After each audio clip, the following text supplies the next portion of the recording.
This is Euronews Now. I'm Takumbo Salako with your top stories.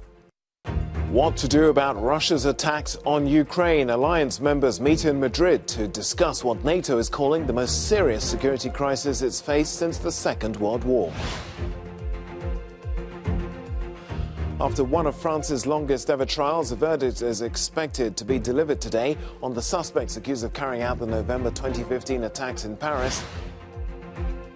Also in the programme, we'll look back at how Serena Williams' return to Wimbledon ended up being a nightmare for her, but a dream for the French debutante Harmony Tan. Well, let's talk now about that NATO meeting that's taking place in the Spanish capital. The Secretary-General of NATO, Jens Stoltenberg, has said that the alliance is facing its most serious security crisis since the Second World War, where we can talk to our reporter Jaime Velasquez, who's following the summit for us. Jaime, let's start by talking about that decision made yesterday. Turkey deciding to give its support to Finland and Sweden joining the alliance. Give us the details behind that reversal. Well, this is a great landmark for this summit. Even before it started, it looks like the way for Finland and Sweden to join the alliance is already paved. But there's still minor issues or some issues still to be discussed here. Today, we will be looking very carefully at the meeting of President Erdogan with President Biden. That we are expecting that this meeting will put an end to the final resistance of Turkey to allow or welcome Finland and Sweden in the alliance.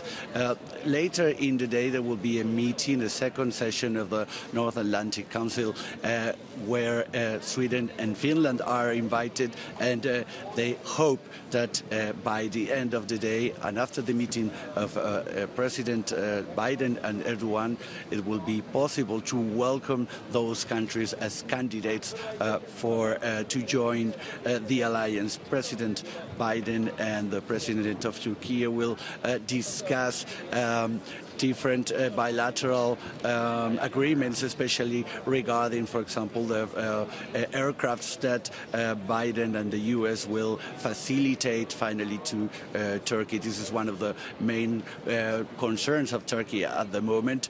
We will be looking very carefully at this meeting to see if by the end of the day we have a better picture on the bid of Finland and Sweden joining NATO. Jaime, the other big announcement this week has been Jens Stoltenberg saying that the alliance is going to be boosting its troop numbers almost by threefold. Tell us, is everybody on board with that? Because at the same time, we're also hearing reports that, among different member countries, that they're struggling to boost their own defence budgets.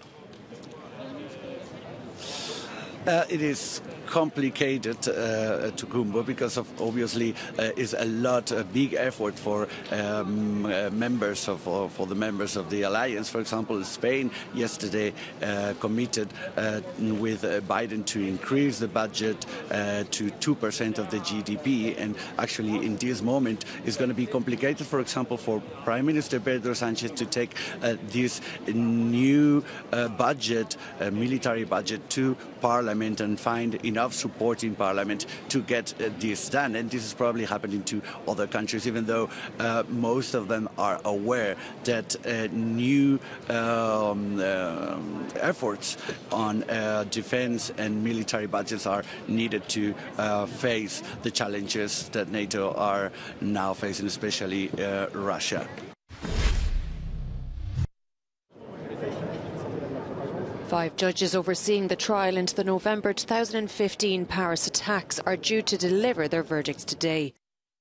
It's taken nearly 10 months of testimony and questioning to get to this point, making it France's longest trial in the country's judicial history. There are only 20 suspects, including the only surviving Islamic State attacker, Salah Abdeslam. Only 14 people have appeared in court, with the other 6 either missing or presumed dead. During the trial, Abdeslam has not denied dropping off other suicide bombers, but he has said he backed out of the mission to blow himself up in a bar in northern Paris, something prosecutors have argued is untrue. They say Abdeslam's suicide belt was defective, meaning he was unable to detonate himself. The November 2015 attacks, which left 130 people dead, were the biggest peacetime atrocities in modern French history and sent shockwaves throughout the country.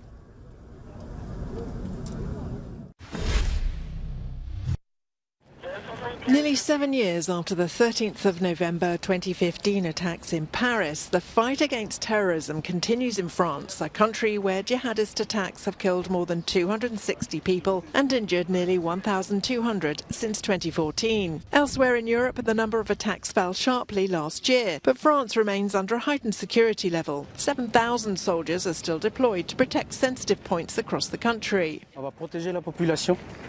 We are here to protect the population, to reassure them. For that, we patrol and we try to reassure them. And to dissuade terrorism, we adapt to all circumstances. France's other priority has been to beef up its intelligence. In recent years, around 1,000 new posts have been allocated to the fight against terrorism, while the territorial defeat of Daesh has reduced its capacity to attack from outside. The challenge now is to detect potential lone gunmen. An individual who becomes radicalized in the evening, who takes a knife and goes out into the street, he is under the radar. Unfortunately, it's a very complicated thing, unless you have some element against him. That's why we've set up all these systems in France to try and detect acts and changes in behavior. All of a sudden, they no longer shake hands with women. Their clothing, they isolate themselves. To identify what this expert calls weak signals, France has also created an intelligence service dedicated to radicalisation in prisons. You have two types of prisoners. You have those prisoners convicted of terrorism. There are between 450 and 500 of them. And then there are 700 prisoners of common law who are radicalised. We need to be able to put in place surveillance for them.